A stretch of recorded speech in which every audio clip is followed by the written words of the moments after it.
નમસ્કાર, મંતવ્ય ન્યૂઝમાં આપનું સ્વાગત છે। હું છું કુંજ। નજર કરીશું મહત્વપૂર્ણ ખબરો પર। સૌપ્રથમ વાત કરીએ રાજકોટ ટીઆરપી ગેમ ઝોન અગ્નિકાંડ મામલે મોટા સમાચાર સામે આવ્યા છે। આ કેસમાં જામીન મળેલા આરોપીઓ વિરુદ્ધ સરકાર સુપ્રીમ કોર્ટમાં જશે। ચકચારી અગ્નિકાંડ કેસમાં 3 આરોપીને જામીન મળ્યા છે। આરોપીઓને જામીન મળતા પીડિત પરિવારોમાં રોષ છે। આરોપીઓના જામીન રદ થાય તે માટે પોલીસ પણ કાર્યવાહી કરશે। મંજૂરીની પ્રક્રિયા પૂર્ણ થયા બાદ સરકાર સુપ્રીમ કોર્ટમાં જશે। રાજકોટ ગેમ ઝોન અગ્નિકાંડના જે આરોપીઓ જામીન મળ્યા હતા, જો કે હવે જામીન મળતા પીડિત પરિવારોમાં પણ ક્યાંક રોષનો માહોલ છે, પરંતુ આરોપીઓના જામીન રદ કરવા પોલીસ પણ કાર્યવાહી કરશે। ટીઆરપી ગેમ ઝોન અગ્નિકાંડ મામલે આરોપીઓના જામીન રદ થાય તે મામલે સરકાર સુપ્રીમમાં જશે। ચકચારી અગ્નિકાંડ કેસમાં 3 આરોપીઓને જામીન મળ્યા છે કે આરોપીઓના જામીન રદ થાય તેવી પીડિત પરિવારોની પણ માંગણી છે। પીડિત પરિવારોમાં જામીન મળતા રોષ જોવા મળ્યો છે। ગત અઠવાડિયે હાઈકોર્ટે આ 3 આરોપીઓના જામીન મંજૂર કર્યા હતા કે હવે સરકાર સુપ્રીમ કોર્ટમાં જશે। આરોપીઓના જામીન રદ થાય મામલે સુપ્રીમમાં જશે।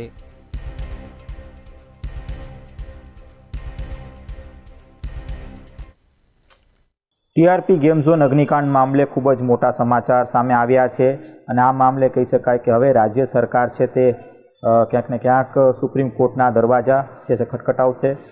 પૂર્વ એટીપીઓ ગૌતમ જોશી, પૂર્વ એટીપીઓ રાજેશ મકવાણા, એને જે એન્જિનિયર છે જયદીપ ચૌધરી, તેઓને હાઈકોર્ટ દ્વારા જામીન આપવામાં આવ્યા છે અને તેને જ લઈને ક્યાંક ને ક્યાંક હાલ અત્યારે પરિવાર પણ એક આક્રોશમાં દેખાઈ રહ્યો છે। આ સાથે કહી શકાય કે રાજ્ય સરકાર હવે સુપ્રીમ કોર્ટના દરવાજા ખટખટાવશે। પોલીસ પણ ગૃહ વિભાગની ક્યાંક ને ક્યાંક મંજૂરી બાદ કહી શકાય કે આ જે સમગ્ર જે મામલો છે તે હાઈકોર્ટ સુધી એટલે કે સુપ્રીમ કોર્ટ સુધી પહોંચાડવા માટે અત્યારે ક્યાંક ને ક્યાંક પોતાની સક્ષમતા દાખવી રહી છે।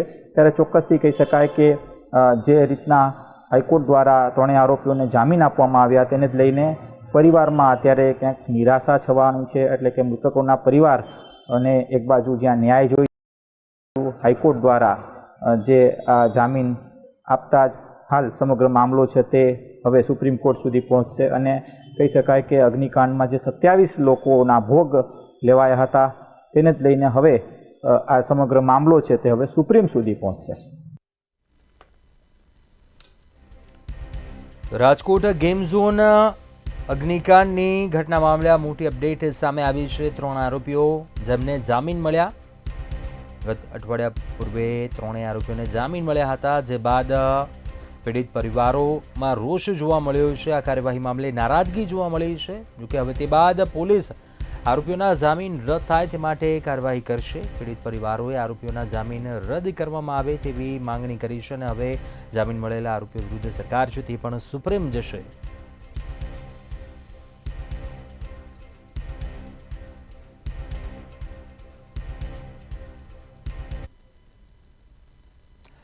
આગળ વાત કરીએ રાજ્યના ડીજીપી વિકાસ સહાયે સરકારી કચેરીના કર્મચારીઓ માટે હેલ્મેટ કાયદો ફરજિયાત કર્યો છે। ડીજીપીના પરિપત્ર મુજબ 11મી ફેબ્રુઆરીથી તમામ સરકારી કચેરીમાં હેલ્મેટ વગર વાહન ચલાવનાર કર્મચારી સામે પગલાં લેવાશે। ત્યારે જૂનાગઢ પોલીસ દ્વારા સરકારી કચેરીની બહાર હેલ્મેટ ડ્રાઈવ રાખવામાં આવી હતી। મનપા કલેક્ટર ઓફિસ સહિતની કચેરીઓના ગેટ પાસે ચેકિંગ કરવામાં આવ્યું હતું। સરકારી અધિકારીઓના ડ્રાઈવર સીટ બેલ્ટ વગર જોવા મળ્યા હતા। અનેક કર્મચારીઓને ટ્રાફિક નિયમના ભંગ બદલ દંડ કરવામાં આવ્યો હતો। સરકારી કચેરીઓની બહાર હેલ્મેટ ડ્રાઈવ કરવામાં આવી રહી છે। જૂનાગઢમાં પણ નિયમનો ભંગ થતો હોય તેવા તમામ વાહન ચાલકો સામે દંડનીય કાર્યવાહી કરવામાં આવી હતી। સરકારી અધિકારીઓના ડ્રાઈવર ક્યાંક સીટ બેલ્ટ વગર દેખાયા, જોકે ક્યાંક કોઈએ હેલ્મેટ ન પહેર્યું હોય, જે તમામ વાહન ચાલકો સામે પણ દંડનીય કાર્યવાહી કરવામાં આવી છે। જૂનાગઢમાં સરકારી કચેરીની બહારના આ દ્રશ્યો છે। વાહન ચાલકો નિયમનું પાલન ન કરતા હોય તેમની સામે દંડનીય કાર્યવાહી કરવામાં આવી। મનપા કલેક્ટર ઓફિસ સહિતની કચેરીઓની બહાર ચેકિંગ હાથ ધરવામાં આવ્યું હતું। સરકારી અધિકારીઓ ડ્રાઈવર હોય, અન્ય વાહન ચાલકો હોય, કર્મચારીઓ હોય, જે નિયમનો ભંગ કરતા હોય તે તમામની સામે કડકાઈપણે અમલવારી કરવામાં આવી હતી, દંડનીય કાર્યવાહી કરવામાં આવી હતી.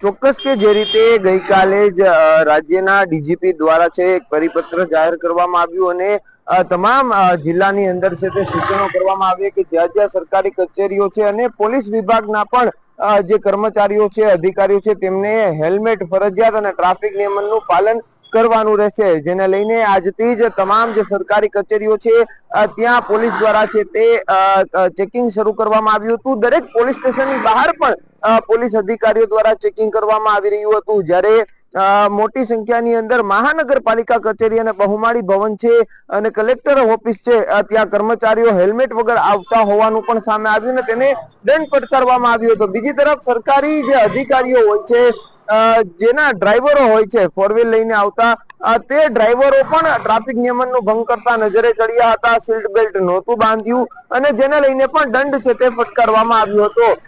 કુલ 10,000 થી વધુ અલગ અલગ પોલીસ સ્ટેશનની અંદર છે તે આ દંડ ફટકારવામાં આવ્યો છે. ખાસ કરીને જે રીતે જે લોકો ટ્રાફિક નિયમનનું પાલન કરતા હતા અને હેલ્મેટ પહેરીને જે કર્મચારીઓ આવતા હતા તેને ગુલાબનું ફૂલ આપી અને અભિવાદન પણ કરવામાં આવ્યું હતું. તો જુનાગઢ શહેરના મહાનગરપાલિકા કચેરી, કલેક્ટર ઓફિસ, જીઈબી, બહુમાળી ભવન, જિલ્લા પંચાયત સહિતની તમામ જે કચેરીઓ છે ત્યાં આજે પોલીસનું સઘન ચેકિંગ રહ્યું હતું અને કર્મચારીઓ જે હેલ્મેટ વગર આવતા હતા અને ટ્રાફિક નિયમનનું પાલન નહોતા કરતા તેને દંડ ફટકારવામાં આવ્યું છે. આગામી દિવસોમાં પણ આ જ રીતની ચેકિંગ શરૂ રહેશે તેવું પણ અધિકારીઓ દ્વારા જણાવવામાં આવ્યું છે. પરંતુ આ ટ્રાફિક નિયમનના પાલનથી શું કર્મચારીઓ સુધરશે કે નહીં તે પણ એક મહત્વનો સવાલ છે. જી. તો જૂનાગઢમાં હેલ્મેટ ડ્રાઈવ સરકારી કચેરીઓની બહાર ચેકિંગ કરવામાં આવ્યું હતું. જે પણ વાહન ચાલકો હોય, નિયમોનું પાલન ન કરતા હોય તેમની સામે દંડનીય કાર્યવાહી કરવામાં આવી. મનપા કલેક્ટર કચેરીની બહાર તમામ વાહન ચાલકો છે જેઓ નિયમનો ભંગ કરતા હોય તમામને દંડ ફટકારવામાં આવ્યો હતો. હેલ્મેટ ન પહેર્યું હોય કે કોઈ કાર ચલાવનારે સીટ બેલ્ટ ન પહેર્યો હોય, નિયમ ભંગ કરતા હોય તેવા તમામ વાહન ચાલકો સામે દંડનીય કાર્યવાહી કરવામાં આવી હતી. મનપા તેમજ કલેક્ટર ઓફિસ સહિતની કચેરીઓ ઉપર ચેકિંગ છે તે હાથ ધરવામાં આવ્યું હતું.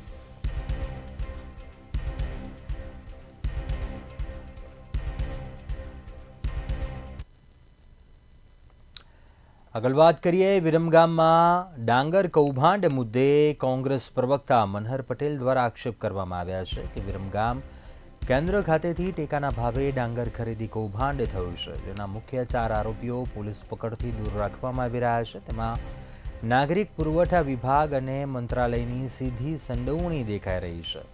ગત 31 ડિસેમ્બર 2024 કરોડોના કૌભાંડની ફરિયાદ નોંધાઈ હતી, પરંતુ આજ દિવસ સુધી આરોપીઓ વિરમગામમાં ખુલ્લા ફરે છે.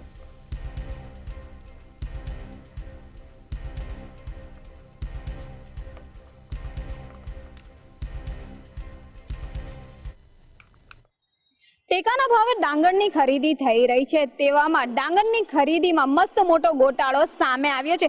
વિરમગામ ખાતે આવેલા કેન્દ્ર પરથી ડાંગરની ખરીદીનો કૌભાંડનો પર્દાફાશ થયો છે. કેટલાક ભાજપના મોટા માથાઓની પણ સંડોવણી હોવાને કારણે આખા પ્રકરણ પર ઠંડુ પાણી વેરી દેવા હોવાની પણ ચર્ચાએ જોર પકડ્યું છે.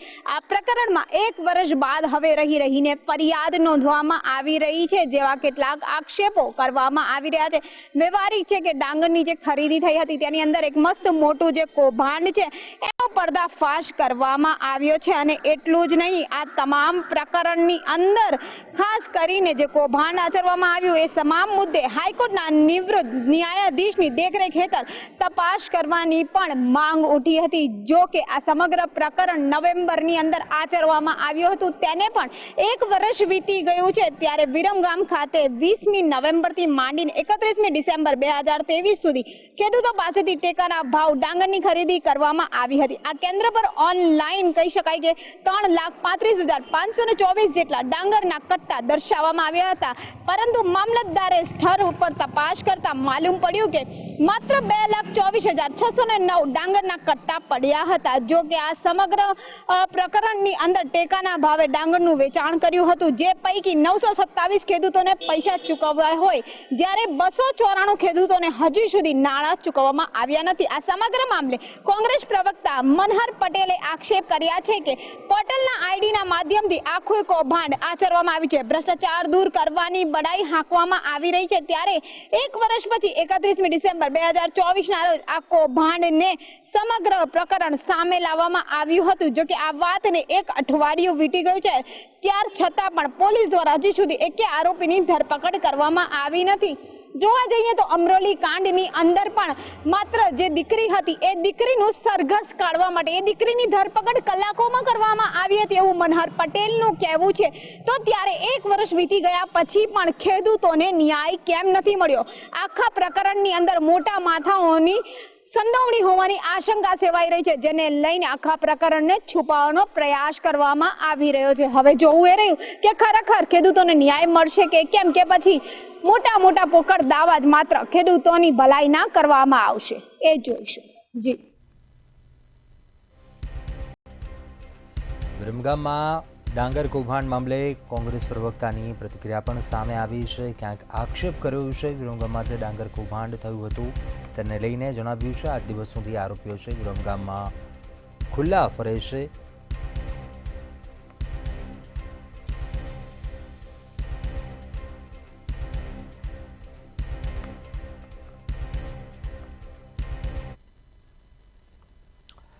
આગળ વાત કરીએ વડોદરામાં જિલ્લા ભાજપ પ્રમુખને કારણે બળવો થયો હોવાનો ભાજપ અગ્રણીઓ દ્વારા આક્ષેપ કરાઈ રહ્યો છે, જેના માટે વાઘોડિયાના પૂર્વ પ્રભારીએ પ્રમુખને જવાબદાર ગણાવ્યા છે। ભાજપ પ્રમુખ સતીશ પટેલ પ્રચારમાં ભાન ભૂલ્યા અને લોકશાહીમાં સર્વોપરી ગણાતા મતદારોને જ ધમકી આપી હતી। ધમકીમાં એવો ડર બતાવ્યો હતો કે જો ભાજપને મત નહીં મળે તો ઘર પર બુલડોઝર ફેરવી દેવાશે તેવું કહ્યું હતું।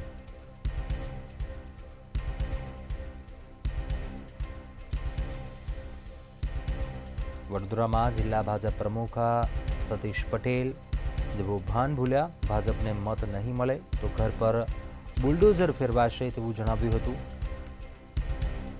ભાન ભૂલી લોકશાહીમાં સર્વોપરી મતદારોને ધમકી આપી કે આપના ઉમેદવાર છે। વિપક્ષે પણ આ મામલે ક્યાંક ભારે પ્રહાર કર્યા હતા।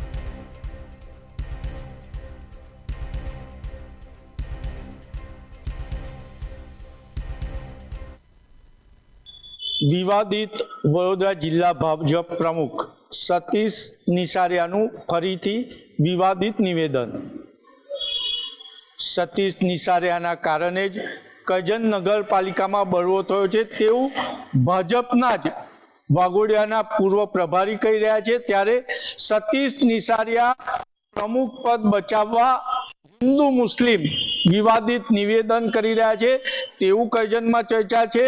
અને જિલ્લા પ્રમુખ સતીશ પટેલે મોહમ્મદ સિંધી સામે મોટા આક્ષેપો કર્યા છે અને કહ્યું છે કે ભાજપને મત નહીં આપો અને દગો કરશો તો મકાન તોડી પાડીશું। ભગવાન રામે રાવણનો વધ કર્યો હતો, આપણે રાવણ રૂપી મોહમ્મદ સિંધીનો વધ કરીશું તેવું વિવાદિત નિવેદન સતીશ પટેલે આપ્યું છે। પરંતુ એ જાણવાની પુનઃ જરૂર છે કે આજ સતીશ પટેલે ભાજપના કાર્યાલયે પણ તાળા મારી દીધા હતા અને ભાજપના ઝંડા ઉતારી દીધા હતા। સતીશ પટેલ પોતાની રાજકીય જમીન બચાવવા માટે મોહમ્મદ સિંધી સામે આવો વિવાદિત નિવેદન કર્યું છે તેવું કરજણ નગરપાલિકામાં ચર્ચા છે। સાથે સાથે મહત્વની ચર્ચા એ પણ છે કે જે પૂર્વ કરજણ નગરપાલિકા પ્રમુખે બળવો કર્યો છે, આમ આદમી પાર્ટીમાં લોકો જોડાયા છે, એને પીઠબળ પણ સતીશ પટેલ જ આપી રહ્યા છે। એટલે સતીશ પટેલ પોતાની રાજકીય જમીન બચાવી રાખવા આવું વિવાદિત નિવેદન કર્યું છે અને મોહમ્મદ સિંધી સામે જેમને વિવાદિત નિવેદન કર્યું છે એ મોહમ્મદ સિંધી સાથે પૂર્વમાં તેમને આર્થિક લેવડ દેવડ હતી તેવું પણ કરજણમાં ચર્ચા છે. મોહમ્મદ સિંધીને કેટલીક વખત રક્ષણ આપ્યું હોવાનું સતીશ પટેલ પર આક્ષેપ પણ થઈ રહ્યા છે. ત્યારે સતીશ પટેલના નિવેદને કરજણમાં હિન્દુ મુસ્લિમમાં વિખવાદ ઊભો કર્યો છે અને કરજણમાં અશાંતિ ફેલાવવાનું કામ કર્યું છે તેવી પણ ચર્ચા છે.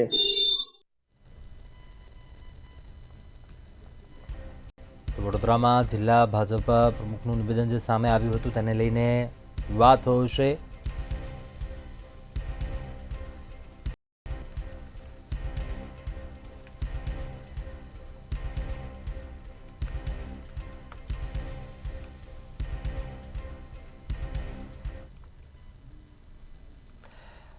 આગળ વાત કરીએ મહેસાણાના સતલાસણામાં મમતા કાર્ડ યોજનામાં કૌભાંડની આશંકા જોવા મળી છે. કોડામલી ગામમાં મમતા કાર્ડ યોજનામાં કૌભાંડના આક્ષેપ કરવામાં આવ્યા છે. 5 વર્ષ બાદ પણ લાભાર્થીઓને રૂપિયા ન મળતા અનેક સવાલ ઉઠ્યા છે. મમતા કાર્ડમાં મહિલાઓની સમગ્ર વિગત મેળવાઈ છે. આશા વર્કર કે હેલ્થ વર્કરની બેદરકારી કે બીજું કોઈ કારણ છે તે તપાસનો વિષય બન્યો છે. મમતા કાર્ડમાં કૌભાંડની આશંકા સેવાઈ રહી છે. મહેસાણાના સતલાસણામાં કૌભાંડ થયું હોય તેવી વિગતો સામે આવી છે. કોડામલી ગામમાં કે જ્યાં 5 વર્ષ બાદ પણ લાભાર્થીઓને રૂપિયા ન મળતા અનેક સવાલો ઉઠ્યા છે.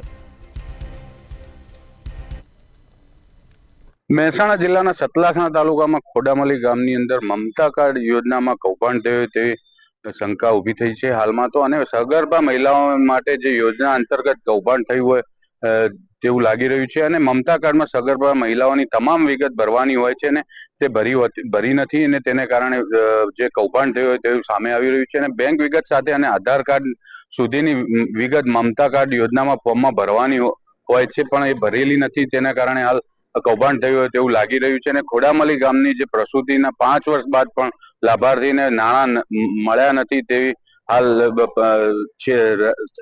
ઊભી થઈ છે અને કૌભાંડ થયું હોય તેવું લાગી રહ્યું છે. અને પ્રધાનમંત્રી માતૃ યોજનાના જનની સુરક્ષાની યોજના અને નમો શ્રી યોજના અંતર્ગત સગર્ભા મહિલાઓને ચૂકવાય છે નાણાં. અને સરકારી હોસ્પિટલમાં પ્રસૂતિ થઈ હોય તો દીકરીઓને જન્મ આપે તો 15,000 રૂપિયા અને દીકરાને જન્મ આપે તો 12,000 રૂપિયાની સહાય આપવાની જોગવાઈ છે. અને આશા વર્કર અને ફિમેલ હેલ્થ વર્કર જે બેદરકારી કે પછી બીજું કોઈ કારણ એ તપાસનો વિષય હાલમાં તો ઉભો થયો છે. જી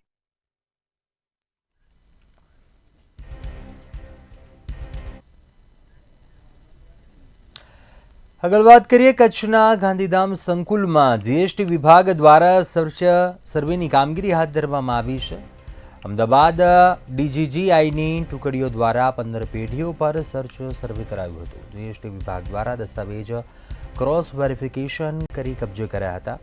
અમદાવાદ ડીઆરઆઈની ઊંડાણપૂર્વકની તપાસ બાદ વધુ કડાકા ભડાકા થશે. 200 થી 250 કરોડનો ગેરવહીવટ થયા હોવાનું સામે આવ્યું છે.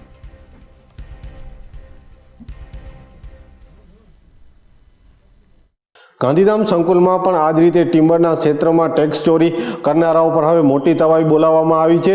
અમદાવાદની જીએસટી વિભાગની વિજિલન્સ ટીમ દ્વારા જે રીતના તવાઈ બોલાવવામાં આવી હોવાના અહેવાલો મળી રહ્યા છે.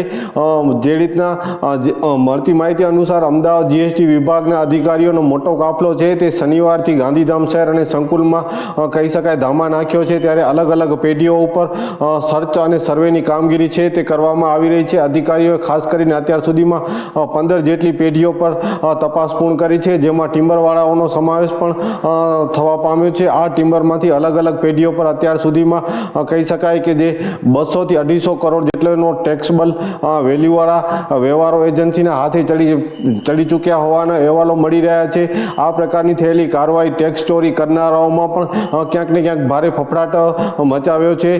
ત્યારે જે રીતના હાલ આ જે સમગ્ર ટેક્સ ચોરી ની કાર્યવાહી કરવામાં આવી રહી છે તેમાં ક્યાંક ને ક્યાંક વર્તારો જોવા મળી રહ્યો છે. હજુ તો આ ટીમો દ્વારા જે સંકુલમાં ધામા નાખીને બેઠી છે, જ્યારે કેટલાક સાહિત્યો પણ કબજે કરવામાં આવ્યા છે અને હાલ અભ્યાસ આ બાબતે કરવામાં આવી રહ્યો છે. મહત્વની બાબત છે કે જે રીતના જીએસટી જે ટીમ દ્વારા હાલ પેઢીઓમાં સર્ચ હાથ ધરવામાં આવ્યો છે અને આ મોટી રકમનો આંક છે તે હજુ વધશે તેવો અંદાજ પણ આંકવામાં આવી રહ્યો છે.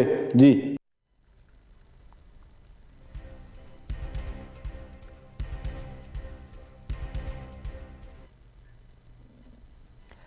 આગળ વાત કરીએ જામનગરની જીજી હોસ્પિટલ વધુ એકવાર ચર્ચામાં આવી છે.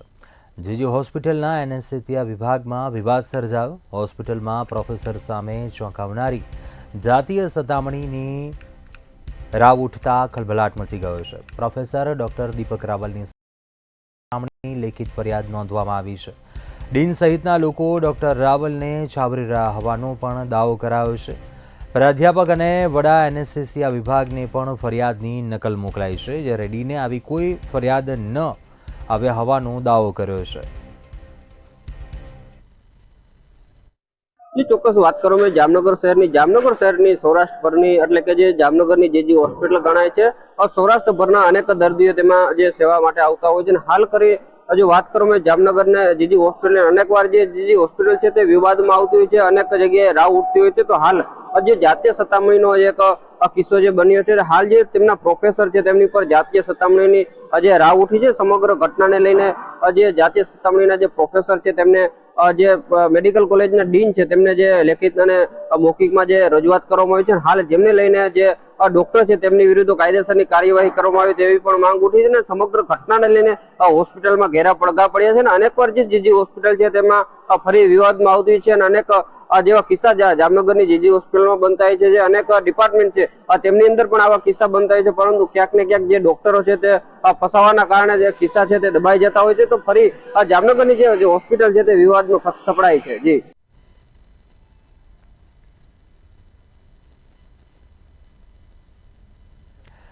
ભાવનગરમાં એક ચોંકાવનારી ઘટના બની છે. જાણીતા શૈક્ષણિક સંકુલમાં અભ્યાસ કરતો વિદ્યાર્થી તેની સાથે અભ્યાસ કરતી વિદ્યાર્થીની સાથે ફોનમાં વાત કરતો હતો. તેની જાણ થતાં જ વિદ્યાર્થિનીના પિતા સ્કૂલમાં ગયા હતા, જ્યાં શિક્ષકની હાજરીમાં જ વિદ્યાર્થિનીના પિતાએ વિદ્યાર્થીને છરીના 4 થી 5 ઘા મારી દીધા. જોકે હુમલો કરી વિદ્યાર્થિનીના પિતા ફરાર થઈ ગયા છે.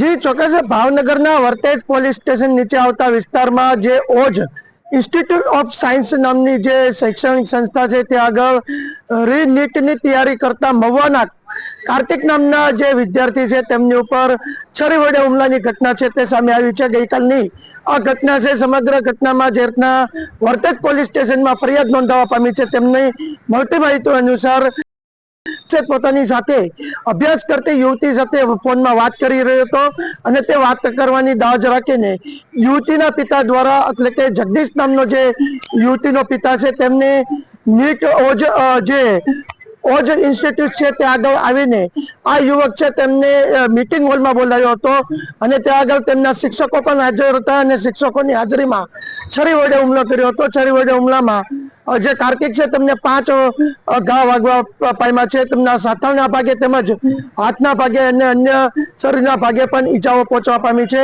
સમગ્ર જે ઘટનાની અંદર શૈક્ષણિક સંકુલમાં ભાગદોડ મચી હતી અને ત્યારબાદ જે યુવક છે તેમના પિતાને પણ જાણ કરવામાં આવી હતી અને તેમના પિતા મનસુખભાઈ દ્વારા તાત્કાલિક ભાવનગર ખાતે આવી દોડ્યા હતા અને જે કાર્તિક છે તેમને ખાનગી હોસ્પિટલની અંદર એડમિટ કરવામાં આવ્યો હતો. હાલ તો જે યુવક છે તેમના પિતાએ જે જગદીશ નામના જે હુમલાખોર છે તેમની વિરુદ્ધ વર્તેજ પોલીસ સ્ટેશનમાં ફરિયાદ નોંધાવી છે. વર્તેજ પોલીસે તાત્કાલિક જે આરોપી છે તેમને ઝડપી લીધો છે. હાલ વર્તેજ પોલીસ વધુ તપાસ હાથ ધરી છે.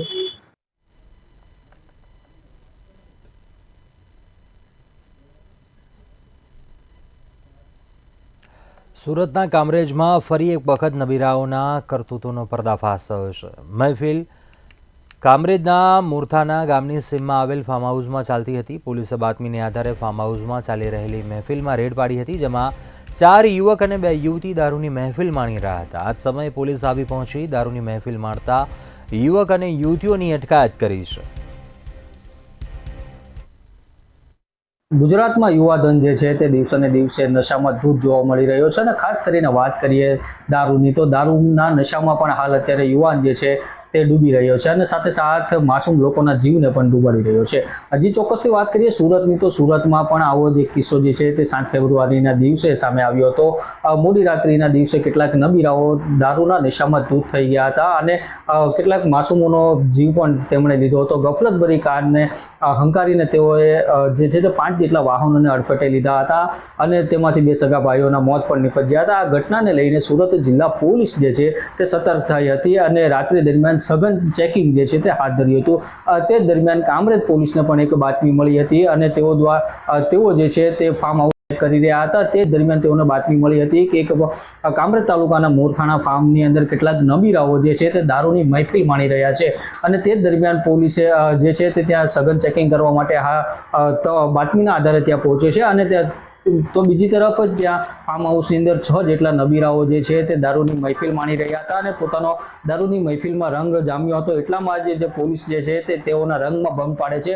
આ પોલીસને ત્યાંથી જે છે તે 2 યુવતીઓ તેમજ 4 યુવાનો જે છે ત્યાંથી તેઓએ કામરેજ પોલીસે જે છે તે રંગે હાથ ઝડપી પાડ્યા હતા અને સાથોસાથ કહી શકાય કે આ નબીરાઓ જે છે તે મોંઘી દાટ દારૂની બોટલો મંગાવીને જે છે તે પોતાની મહેફિલો માણી રહ્યા હતા. તેમજ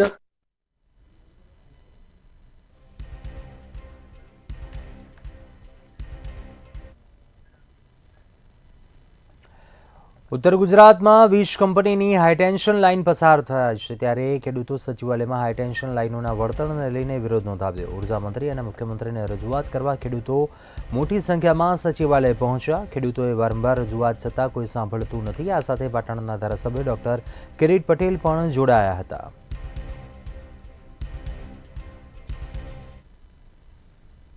વીજ કંપનીઓ દ્વારા ખેડૂતોમાં ખેતરની અંદર જે હાઈ વોલ્ટેજની લાઈનો પસાર થાય છે ત્યારે સરકાર તેમને વળતર આપતું હોય છે.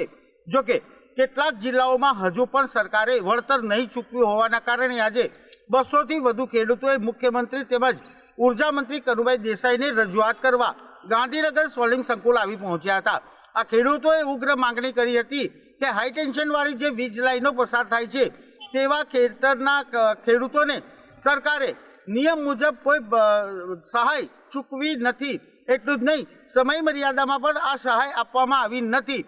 મોરબીમાં આપવામાં આવી છે પરંતુ અન્ય જિલ્લાઓ હજુ પણ બાકાત રહ્યા હોવાનો દાવો કર્યો હતો. અંદાજિત 14 ગામડાઓ અસરગ્રસ્ત થયા છે અને 4થી વધુ જિલ્લાના ખેડૂતોને આ સહાયની રકમ નહીં મળ્યો હોવાનો આક્રોશ વ્યક્ત કરવામાં આવ્યો છે.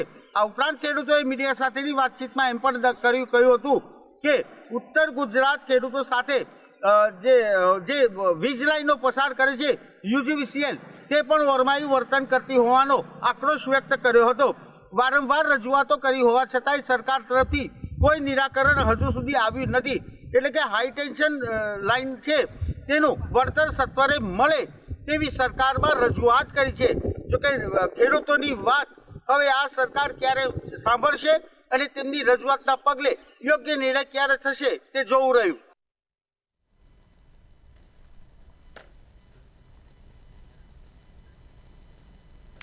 અત્યારે હાલ સમાચારોમાં બસ આટલું. વધુ સમાચાર માટે આપ જોતા રહો મંતવ્ય ન્યૂઝ. નમસ્કાર.